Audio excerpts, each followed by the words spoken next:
Hi, it's Lizzie.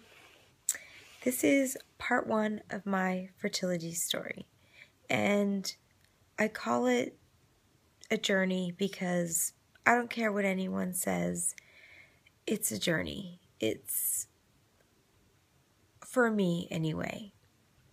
My husband and I were married in 1998, and the journey began there because right away I knew I wanted children, and as a teenager, kind of always had this feeling that I wasn't going to be able to have kids because I had horrible endometriosis and ovarian cysts and polyps and all kinds of problems like that. And I just had this feeling I wasn't going to be able to have kids, so we started right away. And year 1 and year 2 and year 3 and nothing. And my sister was getting pregnant, my older sister, and I was like, what's wrong with me? And my mom was telling me that her tubes were blocked when she was first trying. So I went and thought maybe my tubes are blocked. And sure enough, they were. And I was like, great, that's my problem. So I went and they put dye through my tubes to check it out. And they're like, you have a slight blockage. So they blew some air through my tubes and said, you're good to go, basically. So try. Nothing. I cannot tell you how many pregnancy tests I have taken in my life. I should have invested stock because probably in the thousands, all negative. And so I went for other procedures like just to see if the ovaries were in the correct position or the right working order, that kind of thing. And they were. So that was all good. And one doctor stuck like this barbed wire type thing up into my uterus and then said cough and pulled it out real quick, I guess to check for cancerous cells. And I was fine, so everything was okay.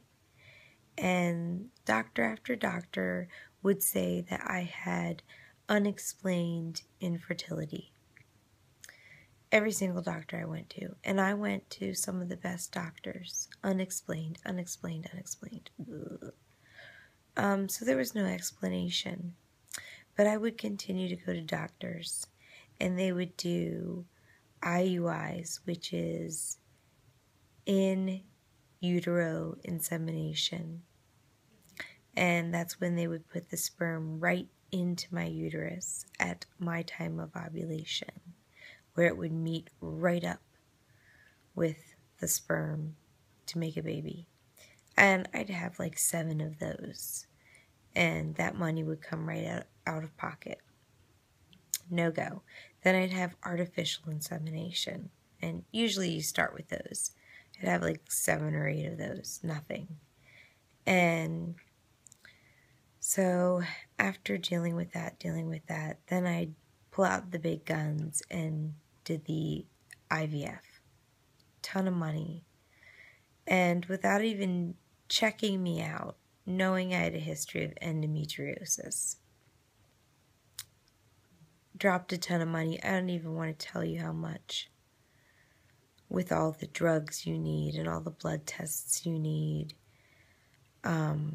And they ask you how many, embryos do you want to use. So I did that. And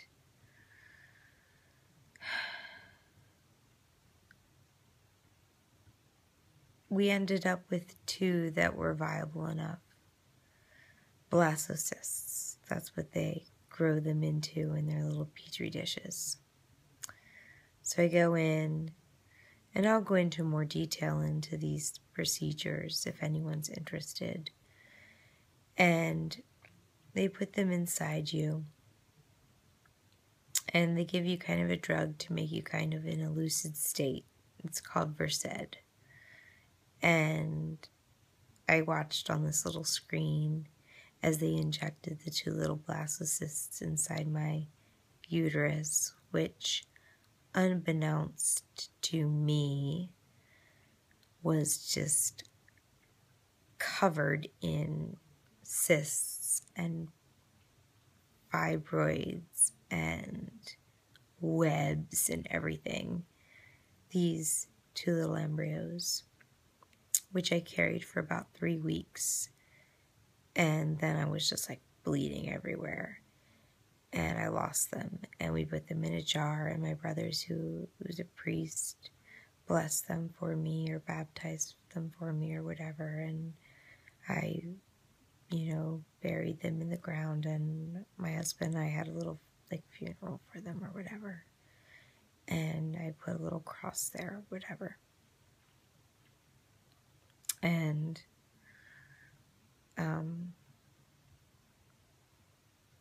and then that's your life savings, You'd beg, borrow, and steal to have a baby, and then that's it.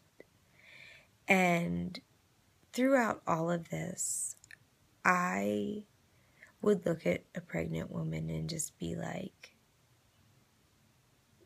I didn't like her. Why could she have a baby and I couldn't? Why does a prostitute get pregnant, throw her baby in a dumpster?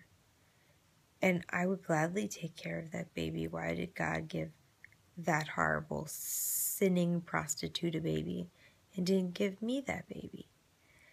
And there's a psalm somewhere in the Bible that says that God gives the child to the woman as a reward. Then I must have been being punished, right? Because if a child is a reward, then I must have been being punished for something I had done, right? I have seen people who are very holy, spiritual, go to church every Sunday. They are like the Virgin Mary, and they couldn't have a baby. Those are the people that should really get to have a baby, and they don't get to have a baby. I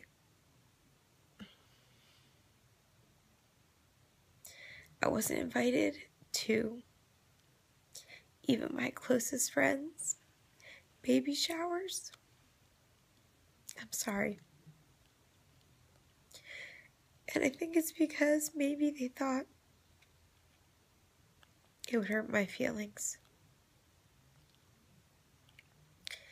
Or maybe they just thought I didn't want to come. And the baby showers I was invited to, I didn't go to because I probably couldn't handle it. The only pregnant person I could stand to be around or was even happy for was my sister, my older sister, because I knew that she was going to share that baby with me. And she did, and happily.